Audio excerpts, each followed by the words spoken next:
like to first thank everyone for joining us today. You could have been anywhere in the world, so we appreciate you joining us for this event today. It's actually our first event at NYSHealth focused on veterans this year, so we are really excited about that. Also, our guest today could not be more timely. We're very excited. We've been waiting for this event for quite a while now, so very jazzed about the timing and our amazing guests and the conversation we're going to have each year. I speak with Dave Lombardo over at Capitol Press Room. He asks at the end of the interview, what about the open DVS position? And I always mention, I think wrongfully, it's a shame that there's been a lack of leadership at DVS. And what I think I meant by that was there's not a director there. There's always been leadership at DVS, and especially these past few years, looking at our friends Benjamin Pomerantz, Mike Bocchini, Kristen Rouse, really done an amazing job of doing a lot of incredible work in some of the toughest times we've had. So it's great that they've had leadership, and now they also have leadership and a director, which we're really excited about, and is going to be our guest today, the one and only Reverend Viviana DeCohen, Director of New York State's Division of Veteran Services. Reverend, thank you so much for joining us today. Thank you. Please call me Viviana. I'm one that I really don't need the titles. Years ago, the veterans decided to call me Mama V for victory because they said I had provided food, shelter, clothing, and education. And so that tagline has been mine for several years. That's the one that I love the most. I love it as well, and will absolutely refer to you as that. Mama V, again, thank you so much for joining us. I have about a million questions for you, and I know our guests would love to dive right in. But before we kick things off, a few housekeeping notes. This event will be recorded and shared with the recap email right after, so keep an eye out for that. Also, for our hearing impaired attendees or anyone in need of live streaming captioning, please click on the closed caption icon at the bottom of your Zoom screen and select show subtitles and or full transcript options. And I'd love to hog all the time with Mama V here, but we do encourage you all to send any questions you may have into the chat box, and we'll get to as many of those as possible throughout the conversation. We'll also allow some room at the end this event for audience Q&A. So we really do look forward to hearing from you all. So without further ado, I'd like to go ahead and jump right in. Mama V, I'm always fascinated by the reason folks join the service. One, it's usually never one reason. It's always kind of, a consolidation of a lot of different factors, and it varies depending on person, which is always so fascinating. So I would actually love to hear a little bit about what inspired you to join the military, in particular, some might say the best branch, the Marine Corps. Could you tell us? We're all one, Derek. We're all one. I couldn't agree more. Could you tell us a little bit about that? Absolutely. First of all, I come from a military family. My grandfather was in the Army. All of my cousins were in the military. Majority of them were Army, the Navy. I had one uncle that we migrated with from U.S. Virgin Islands to New York, and he was in the Marine Corps. I had no idea that women were in the military. That was the furthest thing from my mind. My upbringing was that I would be the first within our nuclear family to go to college. My cousins had already been in college and then joined the military. They were officers. They were doing very well. And I was at Lincoln University in Pennsylvania. I had completed my first year of college. I was on work study in the dean's office, and President Reagan came in. And one of the things that got cut was the educational budget. And 10 of us were called to the office and told that our scholarship was no more, that our parents would have to pay. And it's so funny, my parents were on the road to pick me up, and I had the most vivid dream. Now, I am not a dreamer. I don't dream things that vivid. I'm the person, I'll know that I had a dream, but never remember what it is. Mm-hmm. But I had a dream that I was down at the United States Marine Corps, and I was online, and I joined. And so when I got up the next morning, guess what I did? I went down to the station, and I came home, and my mother said, listen, she's like, you can go to work with me. My mother at that time was a nurse's aide and had just gotten her license and job.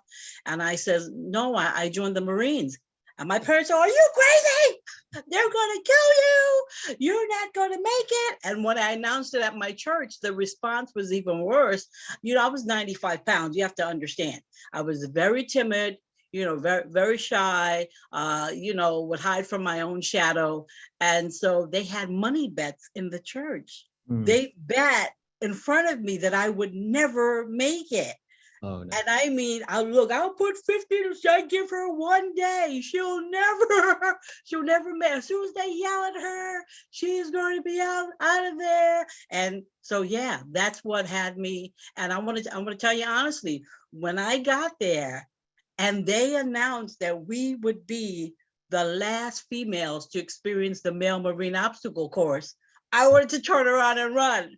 But I remembered that there were bets against me.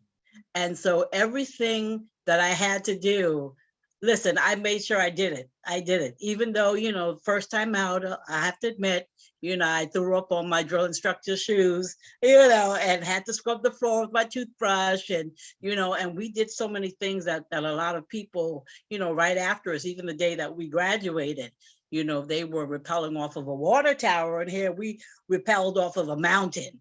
And we were swimming, not just in a swimming pool, and we had to take off the gas mask and sing that national anthem. And Derek, I want to tell you something. You don't know how much snot comes out of your body and is in there. And then they tell you, keep on marching forward, and you just got to wrap it around your waist and keep it marching.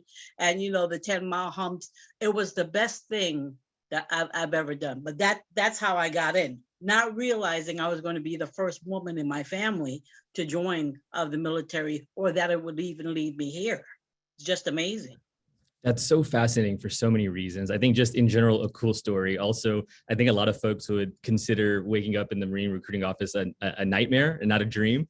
But I think one thing that kind of stands true is a lot of the enlistment stories, they all rhyme. There's so many different things that encourage people to join, but then also so many unique circumstances. And one in particular, I think, is having that military family, knowing folks that are in the service. And research has shown that's infinitely more, makes you more likely to serve yourself. And I think the same when we talk about being in the military, it means so many different things depending on the branch, when you served, what your job was, et cetera. So I know this is a very general question. It's like asking any particular 4 years of your life, how was it? Like, well, a lot happens, but the broad question being, what was your time like in the military? How do you look back on your time in service? I want to tell you something. It was the best experience that I could have had. Now, it wasn't good enough to make me stay past the 4 years because my goal was getting money for college. Sure. But from the very first duty station, this was meant to happen. My dream became a reality. That Viviana, you chose the right thing. The person who picked me up from the airport, how are you? This is my name. We're part of a Bible study club, and this is what we do. And, I'm from New York. I said, I'm from New York too. And every station I went to, every captain, every commander always favored me, pushed me out there. I was 19 years old coming back from Japan.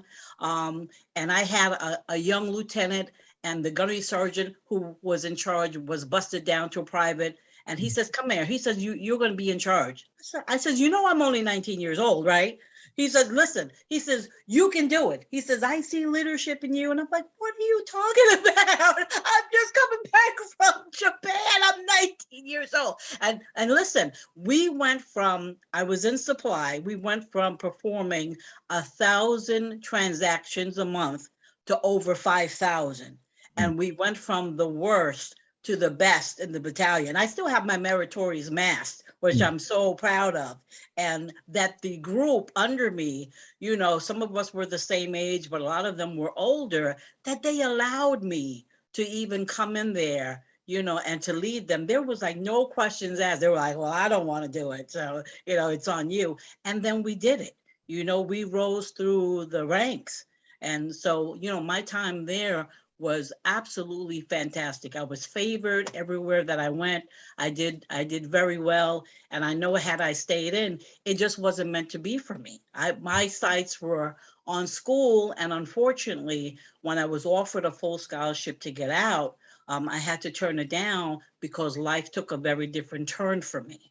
Sure. And I had to turn it down. I was married at the time.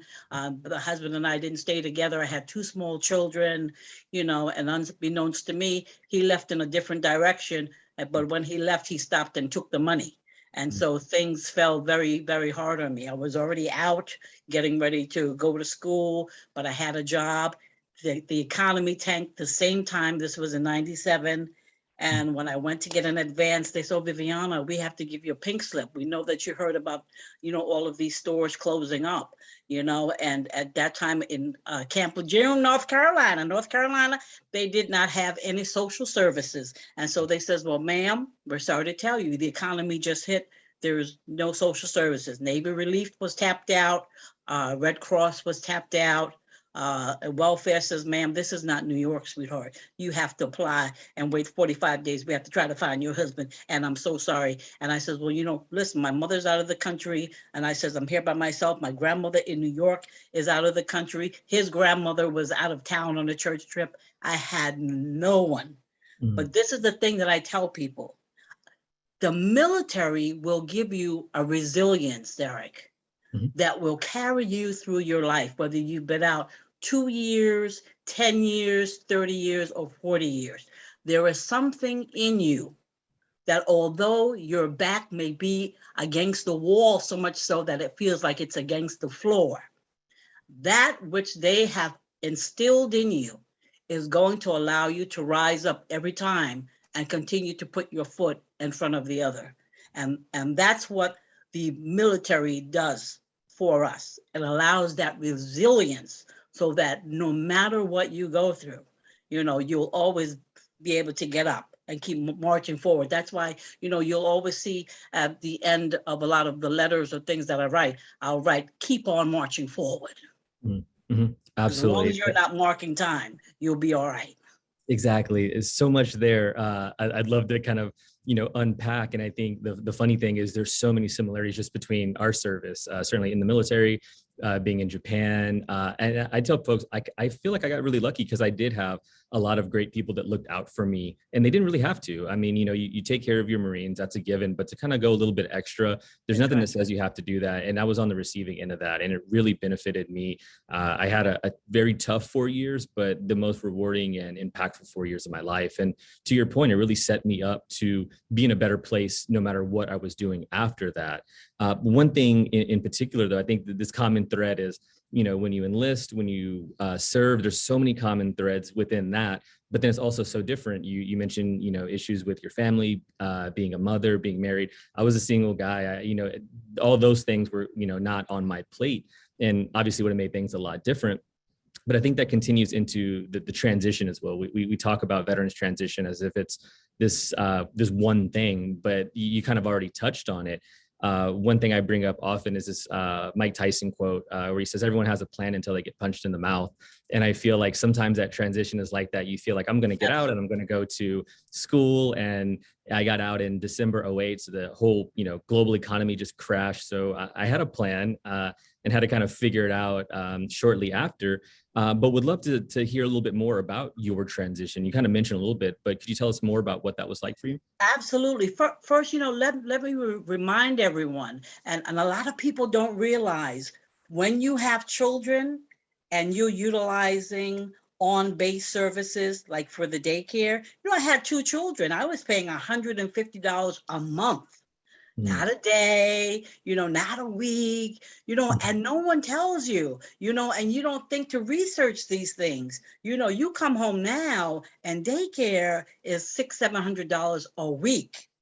And when you're single and you have children and you're coming home and you may not necessarily come back to the place that, sometimes, you stay at that last duty station where you are. So you don't always have the family and the social supports. And these are things, that we need. We need supports that are in place. And so if you don't have a babysitter so that you can even go out and seek employment, and then if you have a job and across the line, all the E4s and E5s and E7s, you're all getting paid the same thing.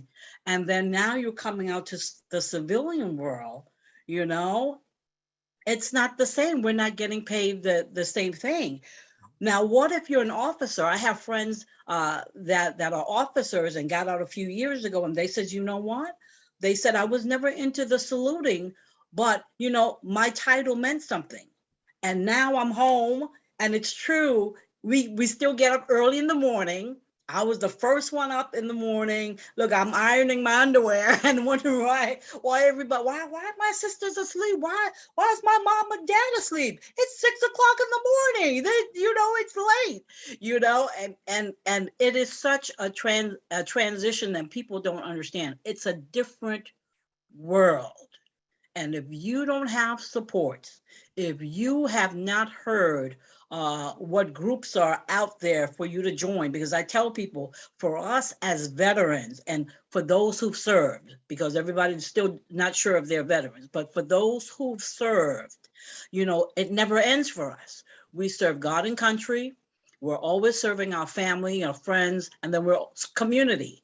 We're always doing something in the community that we never really equate to service because it's so innate for us to serve, But if you can come out and connect with another group where you're serving in the community, whether it's American Legion, the VFW, I don't care if it's the Kiwanis Club, some kind of club, but something, because service for us means such a difference. And I've learned that in all of these years, that if someone needs something done, and I always tell them, ask a veteran, put it out there, ask a veteran. If you're looking for even someone for employment, and people tell me this didn't work out, and I say, have you tried a veteran?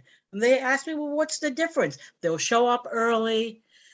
They just want to take you to the next level so that you can shine. We don't need to shine. We're just happy to serve. We'll be the last ones to leave. And sure enough, people always call back and say, Viviana, they says, you know what? They said, you weren't wrong. They said, not only was this person A, B, C, D, but I'm promoting them. I don't care that they don't have this or that. You were right. There's a difference. But, for us, that support coming out, our family doesn't understand us. Why are you up so early? What's wrong with you? Why does everything have to be so clean? They don't get that. And then, if we have ideas coming out and the ideas up here, and they're saying, yeah, but you're down here, not in our mind. Because there's nothing, that we can do. When things turned for me, I was so blessed, I got into a corporation and someone said, why are you here in executive offices? What are these people thinking? You have a high school diploma. You're not supposed to be in executive offices. And he's giving you a company car. You have a what? A secretary, a cell phone, an expense account, and you're going to be over what? The New York City healthcare are these people nuts? And I did it. And for 10 years, and this is what I used to always tell, my former students, I don't care where you are in your station. You've served. You are a veteran. Just because it says you must have a master's degree, don't not apply. Those are the only jobs that I used to apply for when I had my high school diploma, because guess what? I was a veteran. I had the motivation, I had the excellence, I had the discipline, I had everything that you needed and more. And once you get in there for that interview, I'm telling you, that's what it is. But the community support, Derek, is so important because it's a different world out here. And if you're not used to being on your own and you get so used to having direction, you have to set yourself up for success. Definitely. And same thing there. So many things that I'd love to touch on. I think the idea of how we define service is really important. And the idea of how important that is, to us, just humans in general, service to others. Certainly, we've seen Civic Index scores, veterans volunteer more, they vote more often, more active in their community. And that's so great for a lot of reasons. And I think you can trace a lot of that back to the service where you realize what you can do, the importance of it. I tell folks, for me, it was always very addicting. Once you serve a little bit and you realize that's actually rewarding and you realize you help someone, and then you kind of want to do a little bit more and you realize what your capacity is to give, and it increases. And I think that's definitely one of the most beneficial things that I've received and have seen that elsewhere. And also you touching on community, super important. And I know we'll kind of continue to get into that throughout this conversation. Before we get into your current role now, which I'm super excited and definitely want to talk more about that, the announcement that Governor Hochul made mentioned, we're looking to have, some really talented leaders and high quality folks lead state agencies. And of course, you being one of them, I feel bad. I wasn't familiar with you prior to the appointment. And when I read your kind of resume, if you will, it just seemed like, I mean this in a nice way, like almost fake. Like, how have you done all of this? It's like all these perfect things where, the jobs, your service, it's this real great, I think, kind of amalgamation of what you would want at a leader at DVS. So would love to hear more about what you were up to between transitioning out of the military and your most recent appointment. When I came back to New York, it was for one reason. There were no jobs in Jacksonville, North Carolina, and my grandmother had called me and told me that she was diagnosed with Alzheimer's. I was on my way at that time. My older sister lived in Fort Lauderdale, and Geico was just starting up, the insurance company there, and they were looking for veterans. And I was on my way to pack my children, and my grandmother said, "I want to tell you goodbye." And she says, "Listen," she says, "they told me I'm not even going to remember you, and this is going to carry me to my death." And for the first time that evening, I was praying, and something just came on me. Behold that grandmother. You have to go back and take care of this beautiful woman, that made your life so amazing and taught me so much. And I came back to New York, and I'm telling you, I tell people I came back, it's true. I came back with 27 cents in my pocket and 2 children. But that veteran mentality never told me that I had to settle and live in a building that I can afford. My mind has never said that. We always strive for higher. I said, if I can climb a mountain and then jump off of it, my God, if I can jump out of an airplane, there's nothing I can't do. And I was so insistent with the manager on purchasing and buying a co-op apartment that I wore her down. Basically, that's what happened. I wore her down, but I had gone to the local welfare office. And I want to tell you what it meant for me as a veteran, having to go down to social services, because it wasn't a social services just for veterans, where I would walk in and other veterans would look around and give me the thumbs up because they're veterans too, and let me know that it's okay that they serve, but we're all here because it's just help. I'm there with other people and I'm filling this form out. And the gentleman came to me. He says, excuse me, ma'am, I'm the social worker here. Are you applying for benefits? And I said, yes, sir. I'm a former Marine just coming back to New York. And he says, Marine, that's a veteran. He said, that's 5-point preference right there for any job. Never heard of that. Didn't know what that was. When I got out, they said, does your head hurt? Are you bleeding? Okay, get out, find your nearest VA. That was it. And I didn't even bother. Did not bother. I'll tell you, I'm just back in the VA healthcare system the past 10 years or a little bit more. Never bothered. And he says, I'm watching you fill this out. And he says, ma'am, he says, no offense, but he says, I'm not putting you on any social services. He says, I'm going to help you find a job. Of all places, he found a job for me at Visiting Nurse Service of New York. That meant that my grandmother was able to get on their program and receive a home health aide from the time she started to when she ended. Let me tell you about veterans. We share everything. We are one heartbeat. If I have, you have. A social worker there forgot her lunch, and I shared my sandwich with her, and she never forgot it, and we became friendly. 3 years later, she went to work for her father in a big corporation, and she remembered me. And when VNS was looking to downsize at the time and transition out, and I put my notice in, she called me that night and said, Viviana, by any chance, do you know of someone looking for a job? We have this great position. I said, yes, me. I said, put my notice in today. She's like, what? She said, you'd be great. And she said, listen, can you come and meet my father? I went out to Long Island and I met her father. You would have thought I was the long lost daughter. Viviana, Joy's been talking about you. You shared your sandwich with her. I was like, sir, that was like 3 years ago. And you have children. Listen, we're going to give you a company car, blah, blah, blah, blah. And I worked there for 10 years. Wow. Worked there for 10 years. And so I was in healthcare. But here's the thing that my dad said. After my grandmother died, and I met my husband and married, and I brought my mother-in-law home with Alzheimer's, knowing that something was wrong. And I called my husband and I said, listen, she's not going back home. We're going to keep her. And I went back to school because Commissioner Carpenter of Westchester Department of Senior Programs and Services had me speaking to other caregivers. And I've been doing this since '99, since my grandmother. And I was writing now support programs for caregiver support. And she said to me after making a speech, one of their programs, great speech in front of all these surgeons, great speech. She said, now do yourself a favor, follow your own caregiver advice for respite. Go back to school and get some initials behind your name and utilize that as your break so that when the home health aide is there, you are not. And I went to WCC and I just took one. So I'm just taking one class because now I'm old. I wanted to do this when I was young, honey. Now I'm 48 years old. And I met Lieutenant Colonel Alberto Oquendo. And he says, hey, you're at WCC. He says, listen, why don't you come over to Mercy College and finish what you started? And when I got there, because I'm older and I needed a quiet place, and I met 4 other veterans, they needed the same. And we asked, where's your veterans center? They said, we don't have one.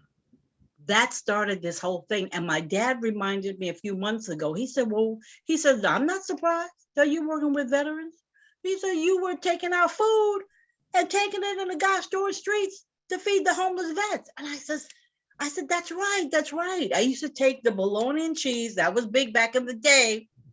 And I used to make sandwiches and take it to the veterans, and they had the little Vietnam hats on, and nobody loves us, and they would spit on us. And I used to feed them and make sandwiches. And my dad would say, where's my food? And I would say, Dad, they're out there, they're hungry, they're needy. And he would say, gosh darn it, he would say, we're the needy, And so this has come full circle to designing a veteran center on campus, and then hearing that fellow veterans were going to drop out of school, designing Operation Buddy Up so that we would push and pull each other together, having their grades go up. And then the college designed a job for me. They said, listen, we create a position, will you come?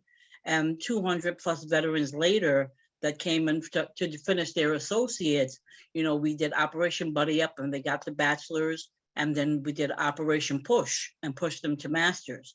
So all 211 today got that, and ended up going to another college and doing the same, and then COVID hit and we hit the streets. We were disseminating the food, not knowing what this was, and found out that veterans were in need of diapers and, supplies, and we would get together as a pool of veterans in our own communities. And we will go from the Bronx through Tarrytown and then up to Mahopac, wherever there were needs, and painting porches and houses.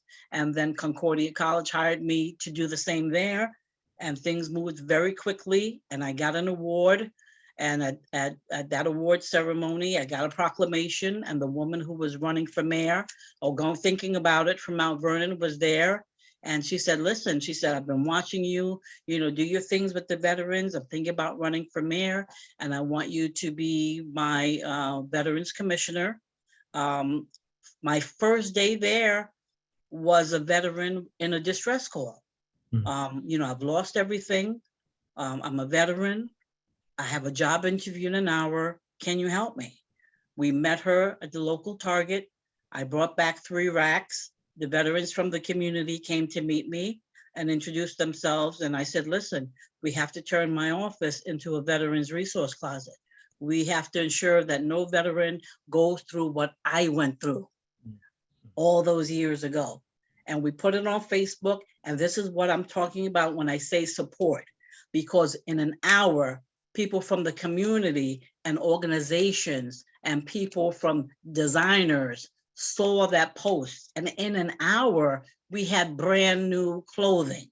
And in 3 days, Our American Legion post came out. I'm a Legionnaire. They come. Everybody was out our door with brand new shoes and items and toasters. And in 3 days, we had a full-on closet, clothing, hygiene products, non-perishable food items from our local VA. Everybody was there from the community. And we found out that so many people wanted to help veterans and never knew how. We put in Wellness Wednesday programs, and we're putting baskets together for our homebound veterans, and they were being delivered. And then we never heard of an Operation Cookie Drop, where the Girl Scouts were coming with cookies and candies for our veterans. And, we never heard of so many different programs. And this is what it is. And this is why I love your program, because it's about having tools and resources, needed tools and resources for those in our community, because health is not just the mental health. It's our total well-being. It's giving the veterans an opportunity now to come in and be collective partners. And this is what it's done. This is why I have to tell you that I love this organization, because DVS, the people in DVS, they trained me. And I take my hat and shoes off to my executive deputy director, Joe Evans, who was at the helm doing his job and that of the director so masterfully, putting things into place. And so I'm coming into a place where these are the people who trained me to know about resources and to know about tools. And I'm coming into, a wonderful enclave of professionals who have been doing this for so long that, I'm so honored to be amongst them, and I want to make sure, that their foundation is solid. As veterans, we know what we can do, but it's nice to know that people appreciate you, and it's important for me that they know that I see you, I see the works that you have done. And it's so appreciative, because I was the one sending these veterans to them. And so I know the feedback, that I've gotten. That's always been excellent, and being able to find veterans out there, Derek, like ourselves, who were not necessarily seeped into the system, who were invisible and forgotten about, and who said, Mama V, I was loud and brash, and they used to throw me out of places because nobody would listen to me. But now having a place to volunteer, and knowing that there are organizations and partners out there who care about us, who are serving our veterans, who just want to have a give back program.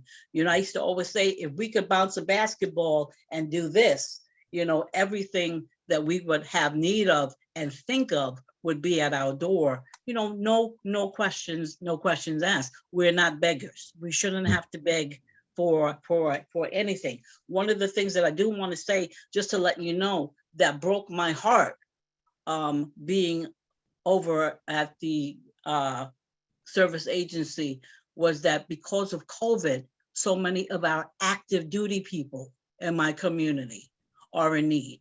So they would come in, are you Mama V? I'm not a veteran, I'm an active duty, this, that. But I have a large home here with my extended family, we live, and everyone in my house lost their job except for me. My mother, my father, my husband, my sister, my brother-in-law, and this would be one after the other. Active duty, currently serving, in need of diapers. And if you've never volunteered at a diaper bank, I want to tell you something. It's an eye opener, because you can see cars for miles. And we're not just giving cases, but we had to open up cases and give single diapers. Oh, wow. And when you run out, and to hear someone beg and say, please, you don't understand. My husband and I are both veterans. We've been out for years. COVID, we lost our jobs. The 401k is gone. Our savings is gone. Look at my baby. We say, no, don't take the baby out. My baby's wearing a pillowcase. Just give us one diaper. This was what COVID did. But the response across the board for feeding programs has been so wonderful. And that's the program that I love that DVS does, that partners have come out to help feed, the people, the community, diaper services, veterans coming together to paint another veteran's apartment. These are the things, that we need, the basics: food, shelter, clothing. Exactly. And then we need motivation, Mhm. because those veterans who volunteered, and went out into the street, when we were able to house 14 homeless veterans that are now all housed, 11 of them working part-time jobs. 2 of them have gone back to their wives. The wives brought them back home. The other 2 have put themselves into programs where they can be better. And to know that 11 of them, other veterans that have gotten out from service since then are in school, but everybody volunteering, doing something, hearing them say, I feel like I have my dignity back. I feel like I have my self-worth back. And now for me at this level, reading letters to say, hey, this person, I sat with them for one thing and they let me know about A, B, and C, and I just want to tell you how excellent they are. And so for me to go out in person, because I'm a face-to-face people, so I'm still out there. All right, so forgive me if I'm not the one, guys, that's sitting at the desk, reading those 86 emails at one time. I'm out there, I'm face-to-face, because for me, I love that now we're restoring honors. And it's great to get that in the mail, but for me, giving that in person and having the person include me in their story, in their life of what happened, saying happy birthday to our 100, year old, but certainly for our own staff, doing a face-to-face and giving a certificate of appreciation, because people have written letters about what you're doing. It lets me know that I'm in the right place. I'm in the right place. I feel the same way. I couldn't be more excited that you are at the helm. You touch on a few things that would like to comment on. I think mentioning how the folks at DVS had kind of, trained you and got you on board. I think that's something that they do so well. I think particularly with Benjamin and Mike, every day is a school day with them. I love chatting with them. I learned so much. They always show me the ropes and kind of let me know what's going on. And I think just hearing you break down, what you've been up to prior to this appointment. One, I can't wait for your book to come out because I want to hear about all this more in detail because it's all so fascinating. And again, this kind of perfect mix of you having, experience as a veteran yourself, but then of course you go into school at a later age. That's another issue within itself. But then student veteran issues, you have a background in health, your work, certainly with food security and just being in the community. It's really this perfect mix of who I think we need at the helm of DVS. So it's so great that you're here. And to touch on that now that you have been appointed last November, you hit the ground running, been doing your thing, and we want to hear more about that. So just again, kind of a general question, what are your goals for being director currently, and how would you look at gauging success in this role? I've been here for 2 minutes. And I have to tell you, no, honestly, in the 2 minutes, and when we talk about the trainers, I think it's important for everyone to know, I'm not just talking about the director who's coming in now and receiving training. I'm talking about when I was the veteran in Mount Vernon, when I was at these different colleges and needed training in ABC, that the same people that I'm with now are those that trained me back then when I was just trying to find out, how do I run a veterans center? And they never hesitated. They've never said, I'm at this level training up here, you're just getting started. They were always the consummate professionals, ready to teach excellence to me, not knowing that they were making a beautiful masterpiece, and that I would be in front of them because I'm a result of all of their hard work, never doing that. And so, the reason that I'm doing face-to-face is that before you can go in and make any changes, you need to see what and who it is that you have. Mm-hmm. And I know that these, again, they're at a level of excellence, but I have to make sure that these same people that have been operating on that level of excellence, that they are not exhausted because they're coming through COVID. Mm-hmm. Because we have, listen, we have the same needs as other people. We've lost friends and we've lost people and we've lost some things and we've lost a whole lot of veterans. So I have to make sure that physically, mentally, socially, that they have the things that they need to continue to be excellent and not exhausted. You know, again, this is why I'm doing face-to-face with them, to let them know, you know, let me see your workspace. You know, do you have room for this, that, or the other? You know, how can we move your space around so that you feel like you have freedom? You know, do you have the mental health resources, you know, that you have? But also, you know, just to send out a little Monday motivation, you know, or let's talk about it Tuesday, or a thankful Thursday, or, you know, here's an all-star Friday, you know, and let's see who's doing what, you know, to make sure that our foundation is still secure, because they're going to operate at a level of excellence. You know, this is just what they've been trained to do and what they love doing, because again, these are people that love serving the veteran population. You have to be a special person to be able to serve people that are so special. If today, I have to tell you, I could get a Mama V Vetmobile, I'm telling you, because that's what I want to do. I want for us, and I think this is for most organizations, you want people to know who you are. And let's face it, there are people that will never walk into a building for the things that they need. So visibility is important. I remember hearing when I got into Mount Vernon, I didn't know there was a veteran service agency in City Hall. I didn't know there was a veteran service agency at all. So there are so many things. And again, you know, one of the things that we've been doing is not to just have things with the word veteran, but to ensure that it says for those who serve the air, land, and sea, to be inclusive.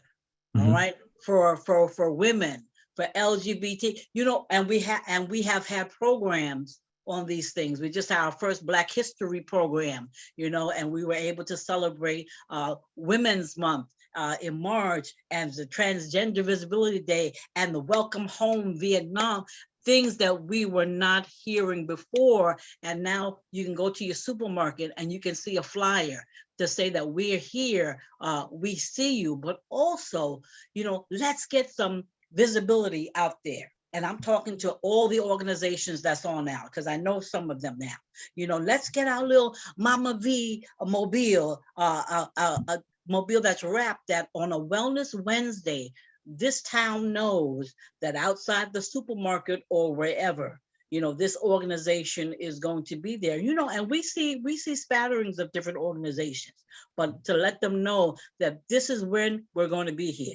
This is your slot on a Wellness Wednesday. This is your time slot. We'll be here once a month. This is what we're offering. You know, I did this in Mount Vernon. They said, wow, we've never had the VA health van here before. You know, wow, we've never had this before. And people came, listen, they didn't even know I would be with them. People came from DVS then, you know, and were sitting right there. They were able to apply for a VA card. Some just needed an ID card. Some needed the VA health card to apply for a claim then. And then we have partners and organizations that had given us socks. You know, we had other people that had given us food, but it was right there. And they knew that we were there, and they ran and they told others, and we were able to serve people, you know, in that area. Just as when they said they didn't know we had women veterans in the town where I live, they said there's about 3 of you. We did a women's warrior tree and put the word out. You know, if you live here, come on out. We found 100 plus of us. Wow. Women that were here who served, you know, in the Army Air Corps, you know, and lived here in this town for 30 plus years. And so for those who are invisible, you know, for those who feel that they have not had a voice, for those who have not been counted, you know, we know that you're out there, you know, and we're looking for you, you know, and we want your friend, you know, to tell you that Mama V and the vets, DVS said, listen, come on in. Mhm. Come on, that if we've served, even if you think that you got a bad discharge, there's a form for that. People say, I didn't know there was yes, there's a form for everything now, and that's what I love about DVS, that when I was at another program yesterday celebrating the Vietnam vet, and one of them told me that one of the gentlemen was so outstanding because he said, I've been going for a while. He said, but he asked me questions that no one had ever asked me before, and especially for our older veterans, the aid and attendance, I didn't know that I could get this. I didn't know that I could apply for that. It's just so important. The same thing, again, that I love about your organization, those tools and resources to help people socially, emotionally, physically, financially. We have all of those things, and we're doing them. And now we're doing them at a different level. We're not just doing, one thing about us, we have to have results. We don't just take orders to do things. We have orders and we're looking for a result. Exactly. So that's what we want. We want equitable services. There are things across this state that we have to ensure that everyone has access, and that we're not just the voice, but I'm the person. That's why I do face-to-face. I'll go to the park. What is it that you need? Because your need may be different from what I think you need. And that's what I heard the veterans say this past year. Mama V, no one asked us. You can't be my voice. You can't tell me what my experience was.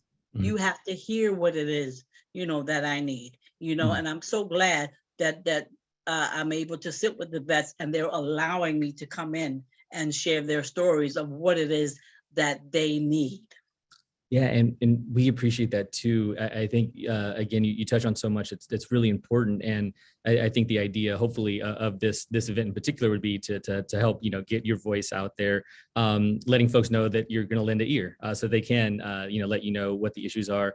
Hopefully, some folks can get on that Mama V van for sure, and we can make that happen. Again, I don't want to. I mean, I would like to hog all the time with you, but we have some really great questions from our guests, a few about housing, some specific ones that we'll be sure to address and have our contact info. A lot of folks would like to have you visit a few spots. I believe it was some of the veteran homes, the VA nursing homes as well, from our guest Janine Ferrari. Also a few housing issues there. So definitely please keep sending those as well, and some contact info in the chat box. I will send over a few kind of lightning round questions, if you will, just to keep this going. And folks, please continue to send some questions our way. You mentioned a few things. One in particular, kind of how important like self-care is and taking care of yourself. I'm interested. What's something that you do to take care of yourself, or what self-care look like for you? I'm also doing a dissertation. So, somehow, yes. between midnight and 4 a.m., I'm writing everywhere I go. And, I was sharing that on yesterday, so many things and so many curveballs happen, so yesterday, I had a celebration with the Vietnam vets. Right after that, I had a veteran who just lost her baby a few days ago, lost her mom.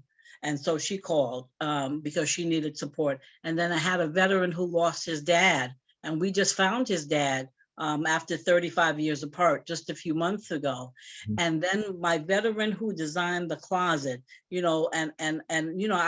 often put her out there as one of my all-stars, because she's the one that had dropped out of high school to have a baby, and then gotten her high school diploma, joined the Navy, got out, and then I met her in school. She's going to do an associate's, and I said, no, you can do your bachelor's and master's, and she ended up doing 2 masters. We sent her to Harvard.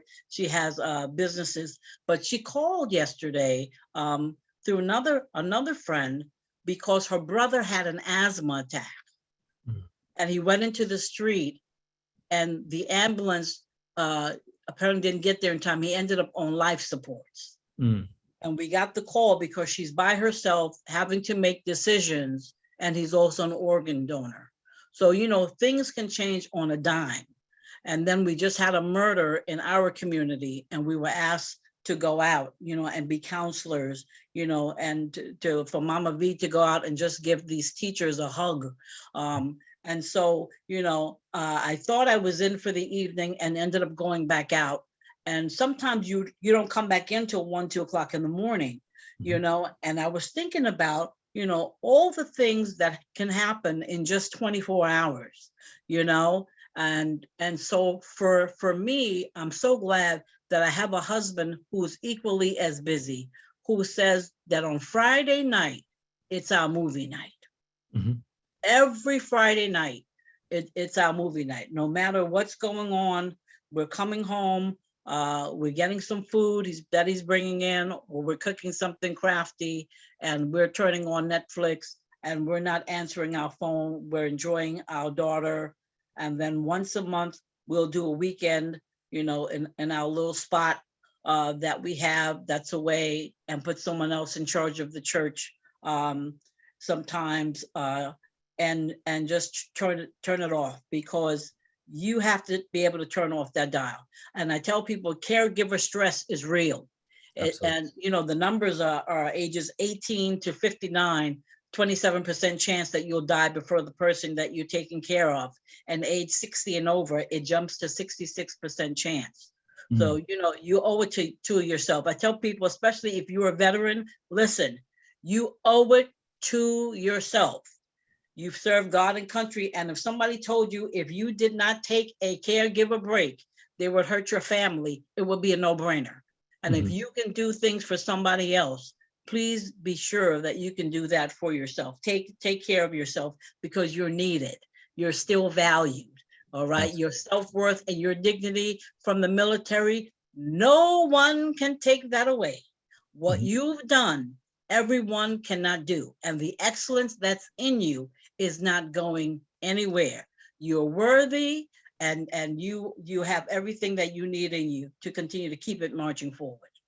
No, I love that. I probably need to record that and have a little mantra on repeat and have that echoing. We do have a specific question about Mitchell Lama housing that I promise we will get in touch with you after this. We're going to save all the transcript and get these questions answered. Same with the nursing homes. We are running a little short on time. Real quick, also just want to kind of ask, because we have so many great folks in attendance today, what could you use help with, either from VSOs or service providers? What can folks do to help the mission of DVS and your efforts now that you're at the helm? We need everybody to get the word out that we all here, that we're here for the veterans. Again, we need visibility out there. If you have a flyer in your community, please put it up. That you exist, and that if you've served, change the veteran, but if you've served, to come and see you, come and see us, to call us, put it up at the post office, put it up at the laundromat, put it up at the supermarket, put it up in the doctor's offices, let the funeral homes know, so that when the veteran passes away, they can get what they're entitled to. These were simple things, that I did when I was in Mount Vernon. And I want to tell you something. We went from getting 25 people, every other month, to over 100 plus people a month now, that they have to amp up their service. I want the same thing. I want people to know that we are here and to utilize these services. The past 10 months, I've gotten over a dozen women back in the Bronx VA healthcare system, back in the Montrose healthcare system, out for 30 plus years. That was like me, that had no idea that these things, we have to advertise, we have to get out there. We have to get the word out. Absolutely. And speaking of which, what's the best way for folks to get in touch, stay in touch, and kind of know what you and DVS have coming down the pike? Yep, they have to get on the DVS website. Also on if you're on Facebook and Instagram, New York Veterans, we're advertised on there. We're ramping up our social media so that we're putting everything out there on the Facebook, on the Instagram, or on the tweet, so that our upcoming programs, you can be a part of that, please, and get on our list. Get on our list. If you're having programs, please send them to me. I'm out there. I'm out there. You know, I'm coming to see you. That's my whole goal. And if I have 5 people in one area instead of 2, that's all the better. I'm here for you. I'm here to support you. You've served your time. I'm here to serve you and your family, and to become a part of that family. Okay, because we all have needs. I still have needs that they are addressing. I'm so happy to tell you, and that it's never too late. 30 plus years, never too late. Never too late. Yeah, no, absolutely. And again, really appreciate your time and everything today. This is really great conversation. There's so much coming down the pike as well. I know a lot of folks know about some pending legislation with the budget deal, possible elevation of DVS. Would love to bring you back, hopefully at some point when the dust settles and we kind of know more about what that's going to look like, and maybe do a part 2 of this in the coming months. Again, would happily share any info we can in the recap email, and get some of these more specific questions answered. So I really appreciate everyone joining and chiming in. Ton of great folks joining the audience. And before we go ahead and wrap things up, again, running a little short on time here, just want to let folks know, certainly please, I encourage you all to follow us, New York State Health Foundation on Twitter, at NYSHealth. And we'll be able to share that around. Also, please sign up for our newsletter. We have a few upcoming events, one on May 4th from our consumer empowerment priority area, but invite hasn't come out yet. So stay posted for that, and would love to keep you in the loop. Also like to just thank our communications officer, Michelle McAvoy, for putting this all together behind the scenes. Mama V, again, thank you so much. We really appreciate your time. We're so excited that you're at the helm. Glad that you joined us for today, and really look forward to doing this again, hopefully sometime in the coming months, and we could chat a little bit more in detail about some of these great things that you all have working. So again, thank you, and we look forward to doing this again soon. Thank you. Everywhere we go, people want to know who we are. So we tell them we are veterans, mighty, mighty veterans. Oh, keep on marching forward. Love it. Thank you all for joining.